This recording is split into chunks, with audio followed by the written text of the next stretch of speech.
One of the observations of living in life is that you come across some people who I think are quite amazing at times. They are people that you want to stand up and applaud. I absolutely love the game of cricket, and when a test player, a particular test player, because I really like tests, um, does exceptionally well, the crowd just people just stand up and rise one by one and cheer their performance. The player may sort of raise his bat in acknowledgement, but there's no theatrics of tearing off his shirt or doing cartwheels or any other self-aggrandizement. After the applause, he takes his bat and gets down to work and faces the next ball. Some of the people who listen to this podcast or watch this vlog or read my blog, so many different ways now, they are those sorts of people, and you just want to stop and celebrate them and say, well done, keep on going. What you're doing is important. Well done, good and faithful servant. They are the ones who have been on the long haul mission of caring for someone. It could be a spouse, a parent, a child, a family member, a friend, and there may be a disability, an addiction, an illness, but over, say, a long period of time, they have stuck at it, and it's been tough. It's tough at times, and it's often unthankful work, and can be a place of giving up sacrificially some of their own dreams and desires for the sake of another. Perhaps you know someone like this. It may actually even be you. And what observations have you made about them? You might like to email me about them, and I'd be really interested to know. It's barry@turningthepage.info. But I've got 7 observations that I have of what I call long haul caregivers. And I'd just like to share with you what these 7 are.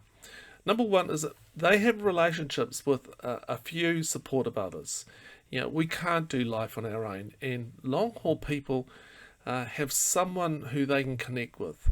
It could be a group of other people who know what they're going through. If you're supporting someone who has got an alcoholic addiction, there's a great group called Al-Anon. I think Al-Anon actually help other people with family members, etc., that have an addiction.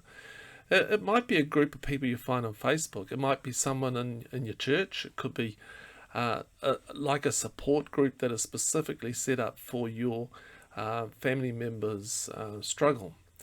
It will be someone somewhere where you don't feel alone, where where where you can both vent your frustrations and vacuum up encouragement and hope. God sets the lonely in families. It's Psalm 68 verse 6. Number 2 is they make a life for themselves. Long haul people have discovered that they need to have something that they can call their own. It could be a hobby, an enjoyment of music, a favourite author. It will be a place where they can go to that offers some relief, a stepping away as such from the coalface of support. Number 3, they know what is in their control and what is not.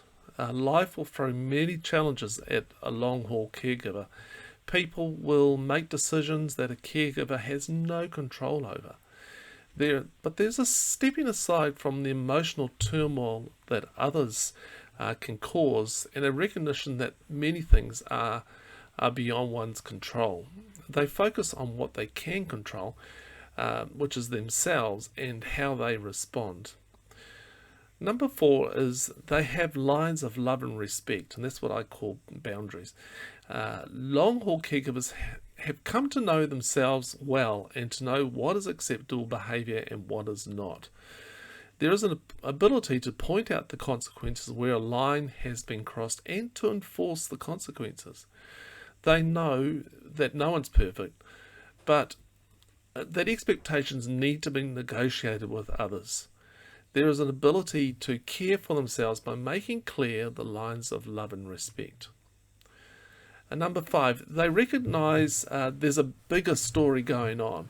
The life of a long haul caregiver can become so drawn in onto itself that it feels like the suction of a black hole. The needs of the other cavitate you into losing something good and glorious. God delights in the service of others. He delights in what these long-haul caregivers are working through. There's a bigger story going on, and we, for the most part of it, are totally unaware of it. The invite is to perform to the best of your ability, not others, in this unfolding story. Number 6 is they do the inner work. Bitter or better. Long-haul caregivers seem to be on a spectrum of being better or bitter.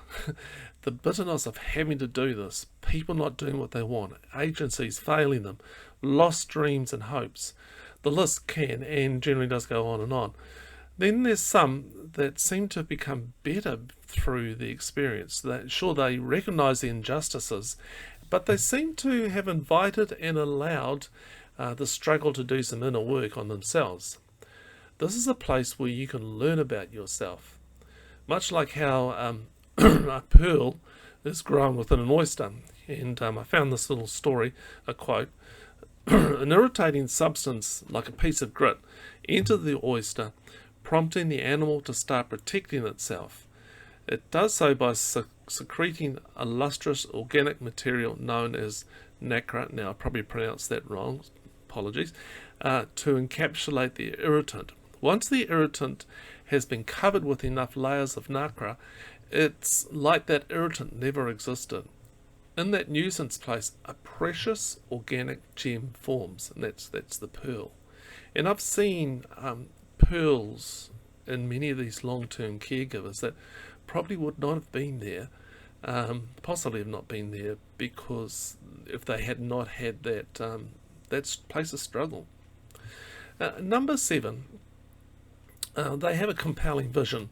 We can excuse me, we can so often get stuck in the difficulty of the day that we lose sight of the millimeter ministry, and that little things add up over time. At times I've written a letter for a person where I've asked Spirit to prompt me with words that might describe the person in a few years' time. It's not, you'll have a husband, a dream house, and everything will be sweet and fairy tale, but more so character qualities, things that, how things they will see things and change in their own personality. And when we can hold on to vision like that, of what could be possible, and focus then down on the millimeter and even micrometer steps of change, then a vision, I believe, can and does become a reality. These people, it's grit and grace. Doing this ministry is a distance ministry of grit and grace, and I just stand and applaud you if you're one of those people, and perhaps you know someone who is a long haul caregiver, and you need to stand and applaud them. Buy them a coffee, send them a card. They may not really want to have huge, but they just need to know someone acknowledges them. In some way, just acknowledge what they are doing and the importance of what they're doing. Here's some quotes for you to consider. Be there for others, but never leave yourself behind. I really believe in that principle. Be there for others, but never leave yourself behind. That's from Dodinski. Another quote is, we get in trouble whenever we forget that God never gave us the power or the right to change anyone. That is his job. I'll read that again. We get in trouble whenever we forget that God never gave us the power or the right to change anyone. That is his job. Michael LaMarta. And from Andy Stanley, do for one what you wish you could do for everyone. Some questions to answer. What observations have you made about those caring for others over a long period? Number 2, who do you know that would be or could be considered as a long-haul caregiver? Number 3, in what ways can we say, well done, good and faithful servant? Hey, I hope you found this post helpful, and then in some way you can support that long-haul caregiver. It's so important. We're all in this together, and we need each other, and we need people to just put our hands on the back on the back and say, well done, keep going, we're thinking of you. Hey, if you'd like to email me your thoughts, comments about this piece that I've written and recorded, Barry at Turning the Page. And I just again want to say thank you heaps for those people who support what I'm doing here. Really means a great deal. And if you want to know how you can support these this content that I'm putting out, just come over to turningthepage.info/support, and you'll find out lots of ways. Probably the most common way is people become patrons on Patreon for about $1 a month, and that $1 a month actually really does help, and it all adds up.